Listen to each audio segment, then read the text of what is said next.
Welcome to the Wealth and Purpose podcast, where people who are led by their hearts come to learn the secrets to creating wealth in a way that feels really good and live their purpose fully in the process. I'm your host, Patty Lennon. I'm an ex-type A corporate banker turned intuitive business coach. I'm also a wife, a mom to 2 preteens, a professor, Girl Scout leader, and well, hey, you get it. Like you, I wear a lot of hats. Whether you're looking for inspiration to get started or strategies to get growing, I am here to help you create abundance in every area of your life and business. Welcome. By the time this episode drops, we will be just outside the energy of the new moon, but I am recording this right on the cusp of the new moon. And why I'm telling you that and why that's important is that I'm hoping that new moon energy that I'm experiencing right now, that you were just experiencing a couple of days ago, will permeate your beingness, your cells, whenever you're listening to this, because it has a lot to do with things that traditionally we as humans, especially Westerners, are concerned with. Am I making enough money? Can I care for my family? Am I living out my purpose? So, and this relates back to specifically sales.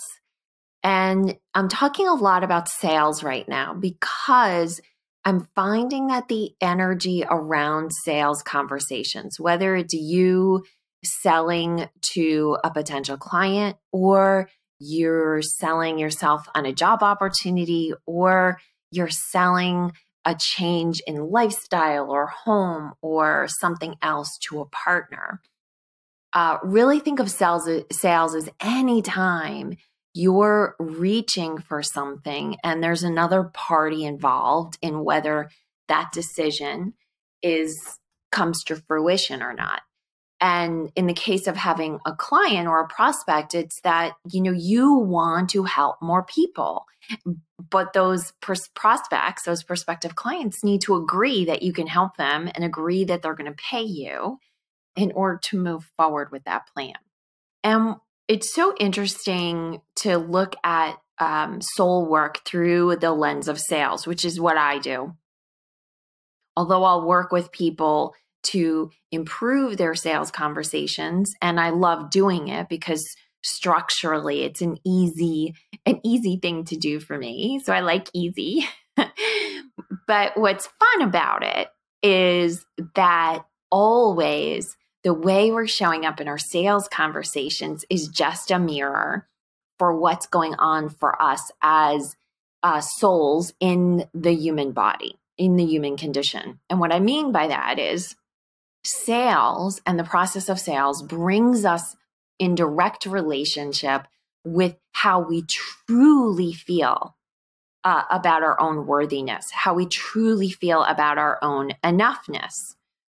And that to me is so exciting. And that's what's so fun because it gives us this rich playground to, quite frankly, not bullshit ourselves. Because there's a lot of work out there in the self-help world that makes us think that if we do these X number of things, go get massages, make time for ourselves, all of those things, by the way, are good. There's just a laundry list of things you can do that if you can do these things for yourself, you're proving that you are, that you own your worth, right? Or maybe you're charging enough and therefore you own your worth. And I have not seen that all of those things on that list of things you can do to prove you own your worth actually add up to a very grounded internal sense of worthiness, because an internal grounded sense of worthiness is untouchable. And sales often brings to light where our sense of worthiness is compromised. So I love that. I love that because your soul understands it's 100% worthy. It's 100% lovable. It understands everything about you is wonderful and amazing. It's your human brain that makes you think other. And oftentimes those other thoughts are buried in our subconscious or unconscious, and they come out through various experiences.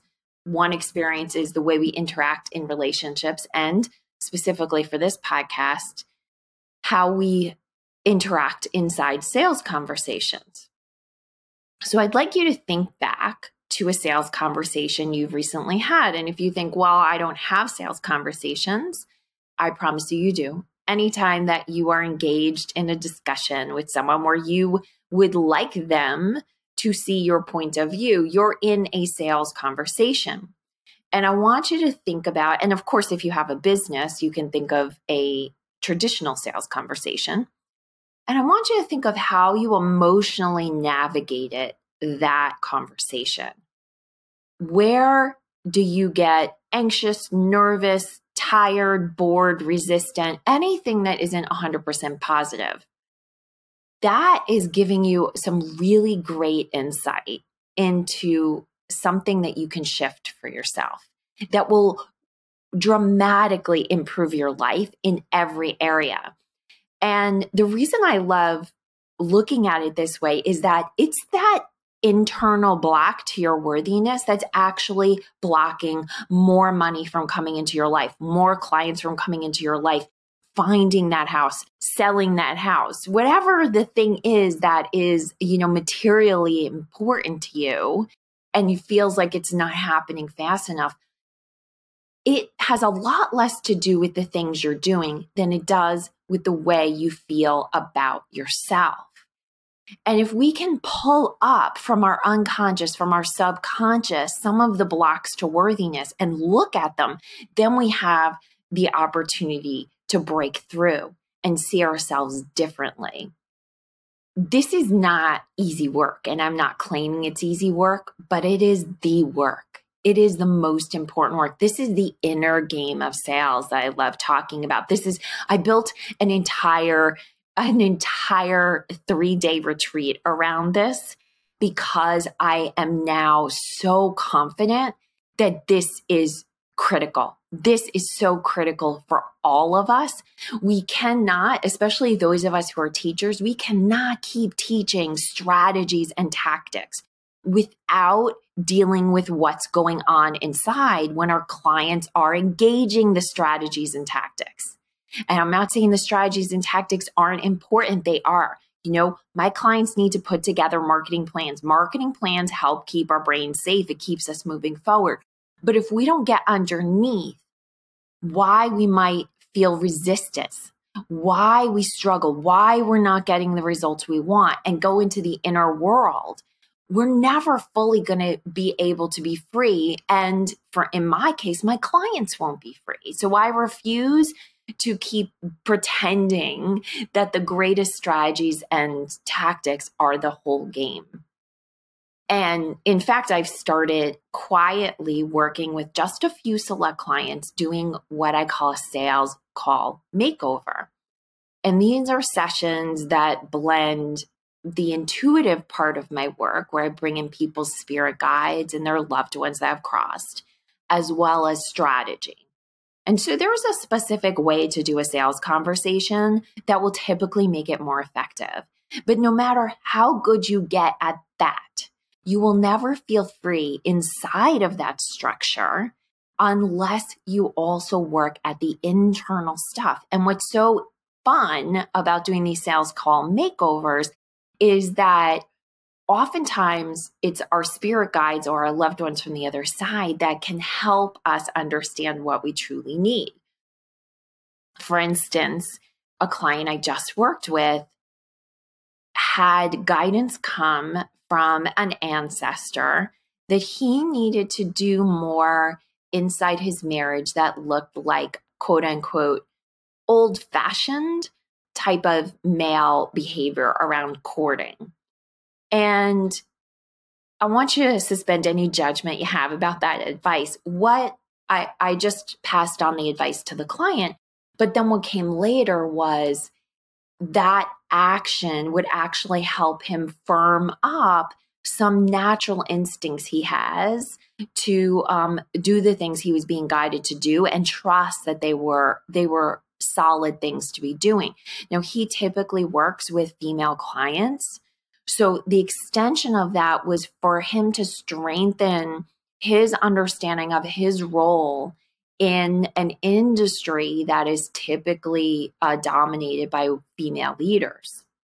And we don't have to go further down the path of this, but this was a very nuanced shift. And even as we kind of approached it in the session, I could feel something inside of him sort of unwinding and unlocking.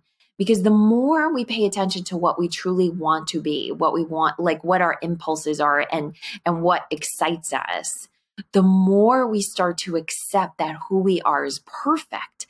And that's the essence of worthiness. And then when we feel that, then when we show up inside of a sales conversation, the thing that typically makes us concerned or worried is the fear of rejection or the fear of judgment. You know, that our client might think we aren't worth it, that maybe we aren't worth it, that, you know, we can't bear the other's pain and we're not worthy unless we're solving their pain in that moment. I talked about that in last week's podcast. When we start to understand we're perfect just as we are, without solving the world's problems, that's the essence of worthiness. And so it is this beautiful playground, these sales conversations we have every single day is such a great playground for us to understand, you know, where our worthiness, our belief in ourselves can be blocked. And this really comes down to self-love. Now, if you've been with me a while, you know I'm a fairly pragmatic person. I know that I've got all the woo going on, but the reality is, you know, most of my life, I was a type A, and there's still traces of the logical, hard-lined, get stuff done type of person that I was for the majority of my life. And I will tell you, as much as I had always loved self-help back from when I was in my 20s, I loved reading self-help books. Anything that went around self-love or self-acceptance or any of these things, I used to roll my eyes at them. And I thought, oh, for goodness sakes, like self-love, really, like what a waste of time. Just love yourself. That's it, period. That was kind of how I approached it. And even until I'd say the last year, I was still very resistant to even the term self-love because to me, it just felt like navel gazing, felt like a waste of time, which is really funny since over the last year, I've realized that's the whole game. Self-love is the end game. But unfortunately, it's not marketed properly, in my opinion. Because again, it goes back to some of those things I was talking about earlier in the podcast where we're encouraged to like, you know, self-love is getting a massage. Self-love is getting support, which is all true. But at the very core of it is the why you're doing it. And self-love is truly taking all that love you send out of your body every day to your family, to your clients, to the people in your community, taking that same amount of energy and turning it back in on yourself. And this takes so much courage. It takes so much courage. But here's what I found. When someone fully engages the process of saying, what do I need? Am I willing to give that to myself? And am I willing to courageously face the fear that somehow I'm going to let someone down? I'm going to lose out on something. You know, that's a big fear I find, especially with my clients that are, you know, they have a couple $100,000 in their business. They want to get to 7 figures, but they're stuck at this glass ceiling. And when we start to explore, you know, what it is that's going to take them to that quote unquote next level, almost always the things that we're putting in place are inner world stuff, inner tracking things like paying attention to what you need and delivering more of that to yourself. Much of the work is not externally focused, it's actually internally focused. And what will happen is a fear that they're going to lose what they've done, that fear will come up. So if that is what comes up for you around taking care of yourself fully and boldly, well, good news. That fear is proof that that is exactly where you need to go. And here's the coolest thing. Once you actually start doing that, even though it scares you, your sales increase. And that means if you have a business, your sales increase in your business. It also means things just start to happen in your life in many, many different ways that normally would have taken a lot of negotiation or efforting. So remember earlier I said sales conversations aren't just about you and a client. They can be, something that you want and having a discussion with another person in your family or your community or your household. What you will start to find is all of a sudden, sometimes those conversations go away completely. Like the person that you love just magically does that thing you were hoping they would do, or makes that change you've been asking them to make. Or when you do have the conversations, people are able to hear you differently. And the thing is, they're able to hear you differently because you're broadcasting from a different vibration. You're broadcasting from the vibration of worthiness. And the universe delivers to us based on the way we treat ourselves. We teach the world how to treat us. And so if sales is not working for you in any way, shape, or form, or you want more of it in any way, shape, or form, the place to look is how well are you caring for yourself? Because typically our instinct is to put care of ourselves, love of ourselves on hold, on pause until we create something. And that's the reverse of what we want to be doing. So if you're wondering, where does this start? The first place to look is just that thing I prompted you to do earlier in the podcast, which is, where do you get stuck inside a sales conversation? Where do you get tense? Where do you get frustrated? Where do you get something negative? And really give yourself some space to go inward when it's quiet and really get deep down inside and ask yourself what was going on in that part of the sales conversation, and keep digging and digging and digging. And I promise you'll get to an answer. And from there, you can start to make shifts that support the answer that you got. So for instance, if it's, I was resistant because I'm so tired. I don't even know if I want another client, right? Well, then it's time to take rest. And then if it's, I was nervous or I felt anxious because I felt bad. I don't know if this person can really afford me. I hear this all the time. Okay, go deeper with that. What does that mean? So now it's about you're thinking that it's more important for you to take care of someone else than it is for you to take care of yourself. If your pricing was developed based on what you know is good value, then it's not your job to take care of someone else. That's their job, right? And it's time for you to really take care of yourself. And so then you can go around and look, where do you not take care of yourself in deference to someone else's needs? If you have kids, I can tell you, I am guilty of this all the time. Last night we were at a football game and I, asked my daughter to leave at the third quarter because I was exhausted. That was really hard for me to do. It was spirit night.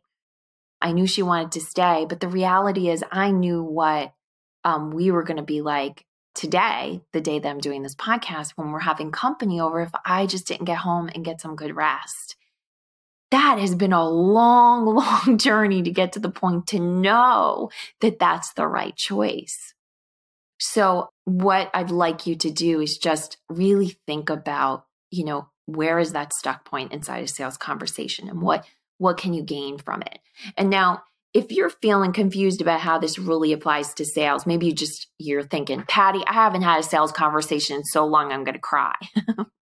I get it. Start with asking yourself, what does my soul most want and need right now? That one question will truly reveal what you most need to give yourself. And I'm telling you, it will take some courage to honor it. But that courage will pay dividends that will be so beautiful and so amazing. It will be worth it, beyond measure worth it. Now, if this feels juicy to you and this feels engaging to you, please check out the retreat page. We have a few more spots left. It's November 1st, Mastering the Inner Game of Sales, November 1st to the 3rd in New York. You can go to pattylen.com/retreat. And if you were curious earlier in the conversation when I talked about the structure of sales conversations and how to do that, well, you can go grab my sales call script that will give you a basic structure. You can get that for free, pattylennon.com/sales script. And that will give you the basis of a sales conversation. If you even just take that and mentally go through the questions and picture your ideal client in front of you, that will guide you to figure out where does that feel a little bit harder? Where does that feel a little more uncomfortable? That'll give you the first place to dig in. So I hope you have an amazing week, and we're still right up until the full moon going to be in a really interesting energy of coming face to face with what's not working for us. And the energy will feel uncomfortable on purpose because it's going to force us to make some changes in our life. So whatever changes you're making, I promise you, if you keep your own self-love at the core of the choices you're making, those will be good choices and you can make them with confidence. Much love to you. Hey, thanks for listening. And if you know someone who needs to hear this message, please share this podcast with them. And if you're feeling really generous, I'd love for you to leave us a review on your favorite podcast app. It helps us reach many more people, and it fills my heart with so much joy when I hear what you had to say about what you heard. I am cheering for your success. Have an amazing day.